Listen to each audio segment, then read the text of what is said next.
Welcome to quality study guys. मैं यशवंत सिंह आपका स्वागत करता हूं आपके अपने चैनल क्वालिटी स्टडी में। गाइस, आज मैं बात करने वाला हूं सॉइल मैकेनिक्स के बारे में। सॉइल मैकेनिक्स की मैं बात करूं तो सिविल इंजीनियरिंग का ये एक बहुत ही ज़्यादा इम्पोर्टेंट सब्जेक्ट हो जाता है, क्योंकि हर कोई एग्ज़ाम हो उसमें ये पूछा जाता है और बहुत ही ज़्यादा क्वांटिटी इसकी होती है पूछे जाने की। अगर मैं बात करूँ सॉइल मैकेनिक्स, जैसे कि आपको इसमें दिख रहा होगा सॉइल एंड मैकेनिक्स। मैकेनिक्स का मतलब आपको पता होना चाहिए मैकेनिक्स क्या होता है। जैसे आपकी कोई बॉडी है, कोई भी प्रकार की आपकी बॉडी हो सकती है वो रिजिड हो सकता है वो डिफॉर्मेबल हो सकता है वो किसी भी प्रकार की हो। अगर आपने उस पे फोर्स अप्लाई किया है तो उस पे किस प्रकार के आपके इफेक्ट देखने को मिल रहे हैं फोर्स के बाद, उसको हम कहते हैं मैकेनिक्स। अब यहाँ पे सॉइल आ गई है, तो सॉइल का मतलब क्या बना? सॉइल में आपके जो फोर्स लग रहे हैं किसी भी प्रकार के, उसके कारण आने वाले जो इफेक्ट हैं वो क्या है सॉइल में। अब उनको स्टडी करने का क्या फायदा है, क्यों कर रहे हैं? तो जैसे कि आपको अगर प्रैक्टिकल अप्रोच में भी देखें या फिर हम एग्जाम के अप्रोच से भी देखें, तो दोनों जगह ये हमारा बहुत ज्यादा इम्पोर्टेंट हो जाता है। साइट पे जाइए, आप साइट पे देखेंगे कोई कंस्ट्रक्शन चल रहा है, कोई स्ट्रक्चर बन रहा है, तो बेसिकली सबसे पहले देखते क्या है कि सॉइल हमारी बियर कर पाएगी उस लोड को कि नहीं कर पाएगी। सबसे पहले यही देखते हैं ना। तो इसको स्टडी करना बहुत ज्यादा इम्पोर्टेंट इसलिए हो जाता है। चलिए शुरू करते हैं आज अपना सब्जेक्ट। अगर मैं बात करूं सॉइल मैकेनिक्स के बारे में, तो सबसे पहले हम बात करेंगे कि सॉइल का ओरिजिन कैसे हुआ, कैसे ये फॉर्म हुई, कैसे बनी। तो बात करूं मैं अगर बनने की, तो अगर मैं बात करूं तो जैसे हमारा रॉक है, रॉक आपको पता होगा कि कैसे बनता है, कैसे फॉर्म होता है। जो हमारा मोल्टन मैग्मा होता है ना, जो मोल्टन मैग्मा होता है जो अर्थ क्रस्ट के अर्थ के नीचे पाया जाता है, वहां से फिर वो ब्लो आउट होकर ऊपर आता है ना। तो वो जब कोल्ड हो जाता है, ठंडा हो जाता है, तो हमारा रॉक बनता है। फिर उसका होता क्या है, उसमें वेदरिंग होने लग जाती है। वेदरिंग का मतलब है आपका उसमें इरोजन होने लग जाता है। इरोजन बोले तो टूटने लग जाती है, वो कैसे भी टूट सकती है।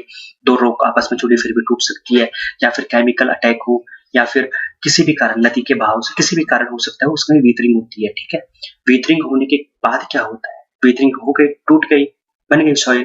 बट वो एक ही जगह पे नहीं रहती, आपको तो बहुत जगह पे मिलती है ना, वो रॉक तो वहां दिखता नहीं है, फिर भी सॉइल मिलती है।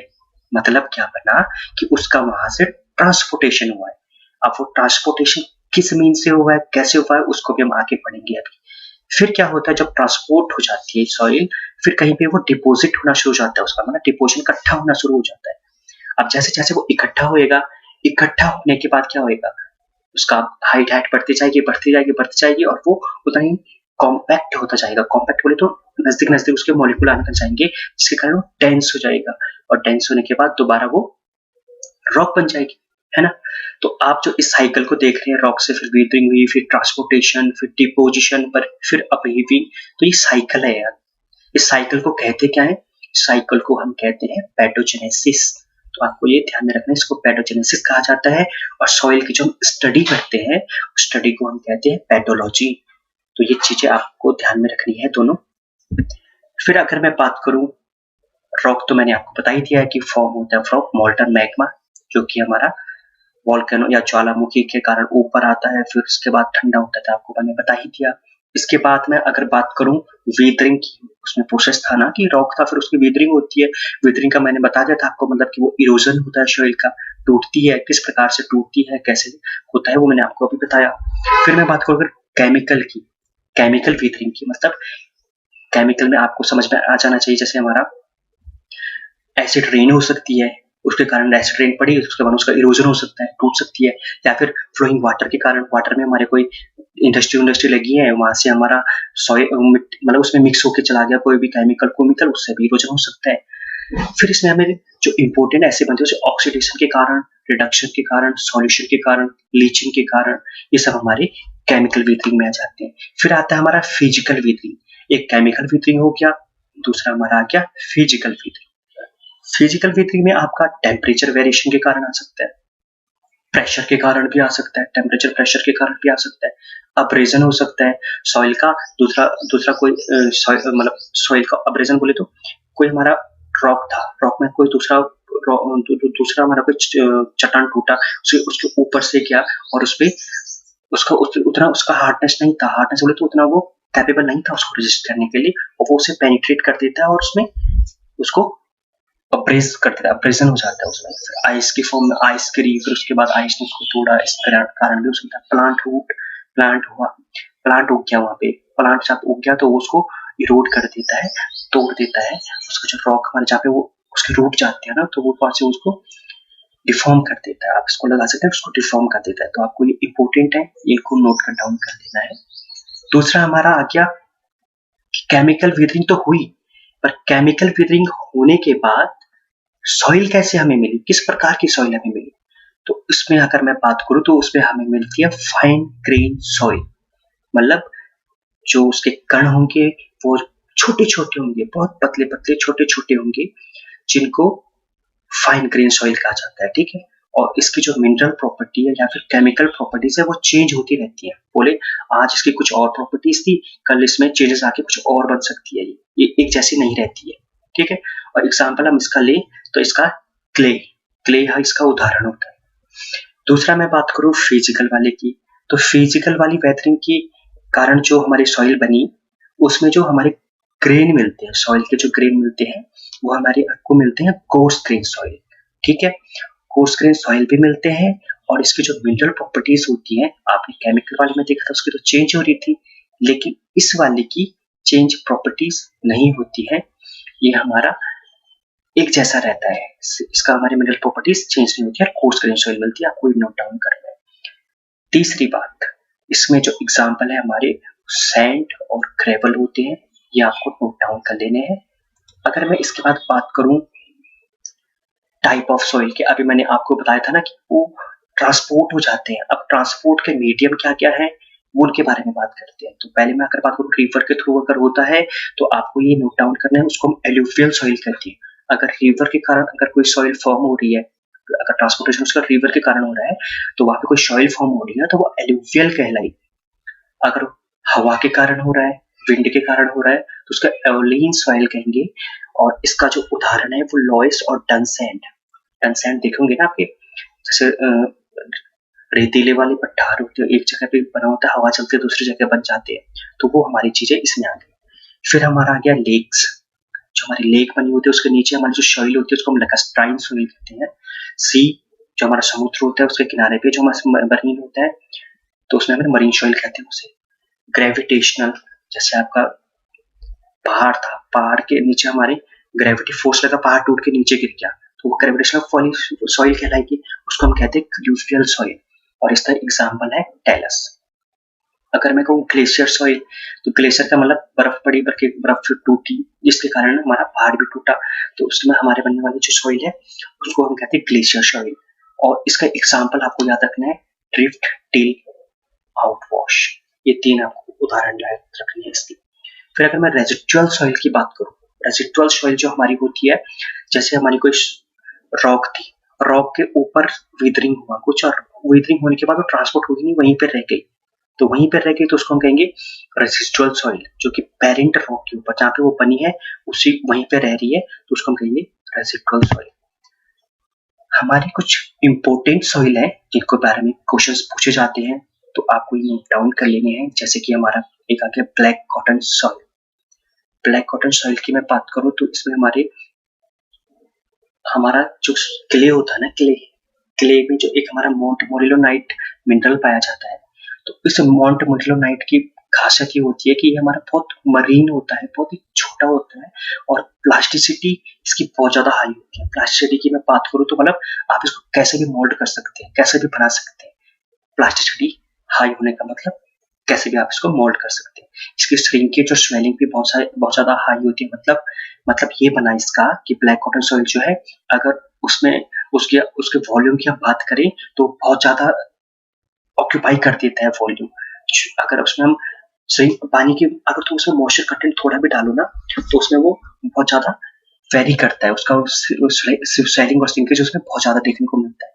अगर मैं बात करूं कैपेसिटी की, बियरिंग कैपेसिटी की, तो बियरिंग कैपेसिटी का मतलब ये है कि कितने लोड को वो बेयर कर पाता है। तो ये हमारा ब्लैक कॉटन सॉइल जो बहुत ही कम वेट को जो है वो बेयर कर पाता है।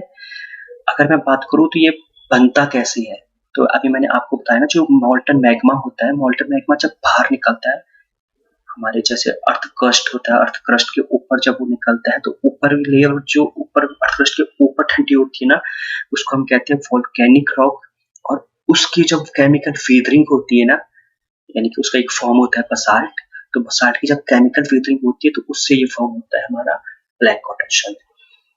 वैसे आपको पता ही है, इसमें हमारा जो कपास की खेती है वो अच्छी होती है, ठीक है। फिर हमारा दूसरा आ जाता है पेंटोनाइट के लिए। इसमें भी हमारा मोंट मोलिनोनाइट का जो हमारा मिनरल है वो पाया जाता है। इसका हाई प्लास्टिसिटी होती है, हाई स्वेलिंग होती है, इसमें भी श्रिंकेज भी हाई होती है, मतलब उसी समय वॉल्यूम बढ़ गया, उसी समय बिल्कुल कॉम्पैक्ट हो गया, ये वाला चीज में देखने को मिलता है। फिर अगर मैं बात करूं बनता कैसा है, किससे बनता है, तो वो जो वॉल्केनिक ऐश होती है हमारी, उसमें उसके कारण ये फॉर्म होता है। तो वॉल्केनिक ऐश मतलब वॉल्केनिक भी हमारा एक रॉक का ही प्रकार हो गया ना, वॉल्केनो से भी बनेगा वॉल्केनिक ऐश। तो उसकी जो वेदरिंग होती है जब, तो उस वेदरिंग से बनती है हमारी। इसको हम यूज करते हैं ड्रिल मड के रूप में। जब हम ड्रिल कर रहे होते हैं तो उसमें इसको यूज कर लेते हैं हम, जब हम ड्रिल कर रहे होते हैं कहीं पे। ऑर्गेनिक क्ले की मैं बात करूं अगर, तो ऑर्गेनिक नाम से ही हमें समझ में आ जाना चाहिए। ऑर्गेनिक का मतलब जो हमारे लिविंग बींग्स हैं जो, उन लिविंग बींग्स से फॉर्म होने वाली सॉइल। अब हो सकता है वो ऑर्गेनिक में आपका जो भी कार्बन कंटेनिंग होते हैं ना, जो भी हमारे ऑर्गेनिक होंगे उनके अंदर कार्बन कंटेंट तो होगा ही होगा, तो उनसे फॉर्म होने वाली सॉइल, जैसे हमारे एनिमल्स होगी या ह्यूमन बींग्स होगी, किसी भी प्रकार से हो सकता है, उनसे बनने वाली वेजिटेशन से हो गया, किसी भी प्रकार से। तो इसमें हमारे 3 प्रकार की सॉइल बनती है, एक होता है मक, पीट एंड ह्यूमस। तो आपको इसमें एक चीज ध्यान रखना है कि जो मक और पीट है हमारा, इन दोनों सॉइल को हम क्यूमुलोज सॉइल भी कहते हैं। और जो मक सॉइल है हमारा, ये एक मिक्सचर होता है, ये हमारा इनऑर्गेनिक और ऑर्गेनिक मैटर दोनों का जो मिक्सचर होगा उसको मक सॉइल कहेंगे। अब ऑर्गेनिक हमारा अगर लिविंग बीन्स है, तो इनऑर्गेनिक हमारा जो लिविंग बीन्स नहीं है, तो ये इन दोनों का मिक्सचर जो होता है वो हमारा मक सॉइल कहलाता है। पीट सॉइल हमारा फुली डिकम्पोज्ड ऑर्गेनिक मैटर, यानी कि इसमें हमारा केवल ऑर्गेनिक मैटर प्रेजेंट होता है और ये फुली डिकम्पोज्ड होता है। और ये पीट जो हमें मिलता है ना, ये हमारी डीप डेप्थ में मिलने वाली सॉइल है। फिर अगर मैं ह्यूमस की बात करूं, तो ह्यूमस सॉइल जो है हमारी, इसमें हमारा डिकम्पोजिशन है ना, वो पूरी तरह से नहीं हो पाता है।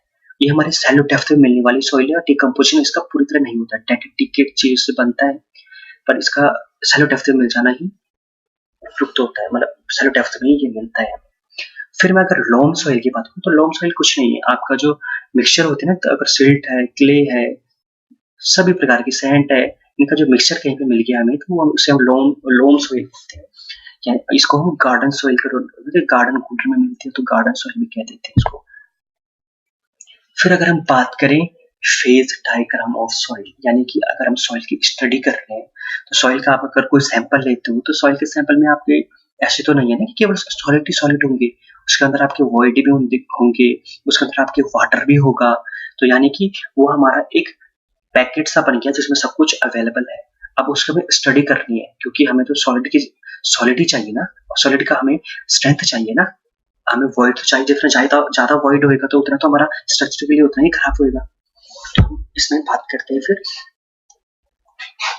एक्चुअल वाले 3 फेज डायग्राम और एक्चुअल और 2 फेज डायग्राम के बारे में बात करते हैं। अगर मैं एक्चुअल वाले की बात करूं, तो गाइस एक्चुअल वाले में आपका, मैं इसमें कुछ नहीं है, इसमें आपका वॉइड भी दिखा रखे हैं, आपके पानी भी दिखा रखा है और सॉलिड भी दिखा रखे हैं। वॉइड में मतलब एयर भी दिखा रखा है आपका, ठीक है। तो 3 फेज डायग्राम की मैं बात करूं, तो मैंने इनको क्या करा कि अलग अलग करके अलग अलग इनको रख दिया, वाटर को एक साथ रख दिया, एयर को अलग रख दिया और सॉइल के जो सॉलिड थे उनको अलग रख दिया, ठीक है। अब इनकी मैं स्टडी करूंगा, तो उसको वो बन गया 3 फेज डायग्राम। अगर 2 फेज के डायग्राम की बात करूं, तो अगर वाटर सॉइल की सॉलिड्स है फिर भी 2 फेज हो गया, पर इस वाली कंडीशन में हमारा सॉइल जो है वो सैचुरेटेड रहता है। और अगर मैं दूसरे वाली की बात करूं, अगर एयर और सॉइल के सॉलिड्स प्रेजेंट है, तो हमारा ड्राई सॉइल कहलाती है, ठीक है। तो आपको इसको नोट डाउन कर लेना है। तो गाइस अगर मैं बात करूं इनकी 2 फेज और 3 फेज डायग्राम वाले की मैं अगर बात करूं, तो आपका जो 3 फेज वाला डायग्राम है ना, इसमें आपका जो सॉइल है, इसमें उस वॉल्यूम हम तीनों का लेते हैं, मतलब एयर का भी वॉल्यूम लेते हैं, वाटर का भी वॉल्यूम लेते हैं, और साथ ही हम इसका भी वॉल्यूम लेते हैं अपना, जो अपना सॉइल की सॉलिड है। लेकिन अगर मैं बात करूँ आपके वेट की, अगर मैं वेट की बात करूँ तो वेट में हम कंसिडर नहीं करते हैं एयर का, वो नेग्लिजिबल वेट होता है एयर का, हमारा लगभग 1.27 किलोग्राम पर मीटर क्यूब होते तो हम उसको नेग्लेक्ट ही कर देते हैं। हम केवल मान के चलते हैं कि वेट जो आ रहा है वो सॉलिड्स का आ रहा है और वाटर का आ रहा है, और वॉल्यूम हम तीनों का लेंगे क्योंकि ऑक्यूपाई तीनों करते हैं वहाँ पे वॉल्यूम। तो गाइज आज इतना ही रखते हैं, कल हम इसका दूसरा लेक्चर लेके आएंगे। आपका बहुत बहुत शुक्रिया इस लेक्चर को देखने के लिए।